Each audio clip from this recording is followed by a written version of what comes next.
Bien, alors pour créer notre application App Inventor pour se connecter à un Bluetooth par exemple sur une carte Arduino, on va d'abord créer une application vide que j'appelle ici exemple EDR. Alors pourquoi EDR? Parce que c'est un mode de Bluetooth, c'est le Bluetooth classique je dirais, qui permet de se connecter avec App Inventor sur un Bluetooth par exemple pour Arduino. En effet, App Inventor ne gère pas les nouvelles générations de Bluetooth qui sont les low energy, c'est-à-dire les modes BLE, BLE. Donc il faudra faire attention quand vous achetez votre carte, il faudra bien se connecter en mode EDR. Ensuite, on va d'abord créer notre application vide, c'est fait. Connectivité, on va créer un client Bluetooth, ici, c'est un composant invisible. Puis on va créer une liste, un sélectionneur de liste. Alors, ça va nous servir, cette liste, lorsqu'on va appuyer dessus, à lister tous les périphériques qui sont Bluetooth qui sont appairés à notre tablette ou notre smartphone. C'est-à-dire qu'avant de se connecter à un périphérique Bluetooth, vous devez savoir qu'il faut d'abord appairer ce périphérique. Donc on va changer son texte. Ce texte ici, pour ce bouton liste, c'est cette fois liste des Bluetooth. Voilà, on va l'appeler comme ça suffira. Ensuite on va mettre aussi un label. Par exemple, ça peut vous donner une idée, un label pour l'état de la connexion. Bon bah, lorsqu'on lance l'application, l'état c'est déconnecté. Voilà, et puis on peut le mettre en couleur rouge pour montrer que c'est déconnecté. Avec tout ça, on va commencer à lancer une connexion vers Bluetooth. Donc on va dans Bloc, ici, et puis on va commencer notre sélectionneur de liste ici. Alors, notre sélectionneur de liste qui est là, c'est un bouton. Donc avant prise, c'est-à-dire que quand je clique dessus, mais j'ai pas encore sélectionné dans la liste. Alors je vais mettre les éléments du sélectionneur de liste.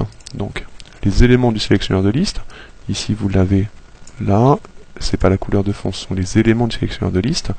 On va prendre le client Bluetooth du périphérique et on va lister donc tous les périphériques qui sont appairés par leur adresse MAC et leur nom. Voici la liste qui va être créée lorsqu'on va appuyer sur le bouton. Puis ensuite, on va prendre, lorsqu'on a ici sélectionné quelque chose, donc après la prise, on va sélectionner dans la liste le Bluetooth qui va nous intéresser. C'est-à-dire que ici, on va prendre notre sélectionneur de liste, on va mettre le sélectionneur de liste avec la sélection qu'on aura choisie, c'est-à-dire l'endroit où on a cliqué. Eh bien, on va définir notre connexion Bluetooth par là, c'est-à-dire qu'on va appeler notre client Bluetooth à se connecter au périphérique qu'on a sélectionné, c'est-à-dire que dans notre liste, on a ici, dans notre sélectionneur de liste, on a ici la sélection. Et voici, normalement, avec ces deux choses, vous pouvez vous connecter si vous êtes déjà appairé et si l'appareil est branché. Vous pouvez rajouter, si vous le souhaitez, un contrôle, par exemple pour le label, par exemple un si et un sinon. Donc, si, sinon, ici. Et si le client Bluetooth est connecté, vous avez le test qui est là. Donc dans le client Bluetooth, si le client Bluetooth est connecté, donc dans les propriétés, vous avez est connecté. Si le client Bluetooth est connecté, bah alors je vais dans mon label, et puis je vais changer le texte du label, par exemple. Mettre le texte du label à un texte, et puis on va mettre connecté.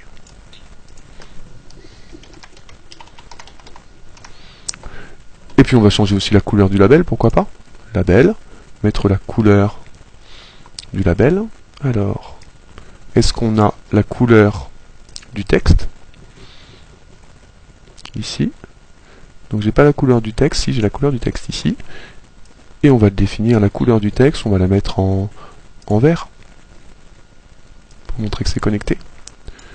Mais si la connexion a échoué, donc là on est dans le sinon, cette fois, on va reprendre ça, je vais faire tout simplement un dupliqué et un dupliqué de celui-ci. Voilà. Je remets ça à sa place. Et cette fois, l'état ici, c'est plus connecté, mais déconnecté. Et on va mettre la couleur en rouge. Plutôt ce rouge-là, peut-être. Voilà ici, comment on peut créer une première connexion Bluetooth. On va continuer sur notre application, peut-être. un petit peu, je vais pas tout faire. Dans la partie designer, cette fois, on va faire un bouton pour aller, pour avancer. Bah, notre bouton pour avancer, en fait, on va envoyer une valeur, par exemple 1, lorsqu'on va appuyer dessus, et lorsqu'on va relâcher le bouton, on va envoyer 4. Pourquoi? Lorsqu'on va envoyer 1, on va programmer après dans la carte Arduino le fait qu'on avance tout droit, et lorsqu'on envoie 4, on va programmer qu'on arrête, qu'on stoppe. C'est-à-dire que tant que j'appuie sur le bouton, ça avance, et quand je relâche le bouton, ça s'arrête. Et bien du coup, on va changer notre texte du bouton, donc on va appeler par exemple up, je pourrais mettre peut-être forward ou quelque chose d'autre, ici, et puis ce bouton up, eh bien, je vais le programmer, ici. Tous les autres boutons vont avoir à peu près la même programmation. Je vais dans mon bouton. Quand le bouton 1, ici, est cliqué, alors c'est pas cliqué qu'il faut prendre, je supprime le bloc, c'est plutôt quand le bouton 1 est enfoncé, alors bah, je fais quoi? Bah, j'envoie par le Bluetooth une valeur. Donc pour envoyer par le Bluetooth une valeur, il suffit d'aller dans le client Bluetooth, ici maintenant, qu'on est connecté, et on va envoyer, donc appeler, c'est les blocs qui sont comme ceci, appeler ici, envoyer un octet avec un nombre. Donc on va lui envoyer, à ce client Bluetooth qui est maintenant connecté, on va lui envoyer un nombre, et on va lui envoyer, tout en haut ici, 1. Par exemple, vous pouvez choisir vos nombres bien évidemment. Et puis, bah de même, quand le bouton 1, donc notre bouton up, est retiré, et bien cette fois, on va pas envoyer 1, mais on va envoyer 4 pour le faire stopper. Il suffira de faire un petit peu les mêmes opérations avec tourner à gauche, tourner à droite et d'autres nombres. D'accord? Voilà à peu près l'idée. Si vous voulez changer le nom du bouton, vous pouvez, dans la partie designer ici, bouton 1, bon, on va le renommer, puis on va l'appeler bah, peut-être up pour que ça corresponde bien.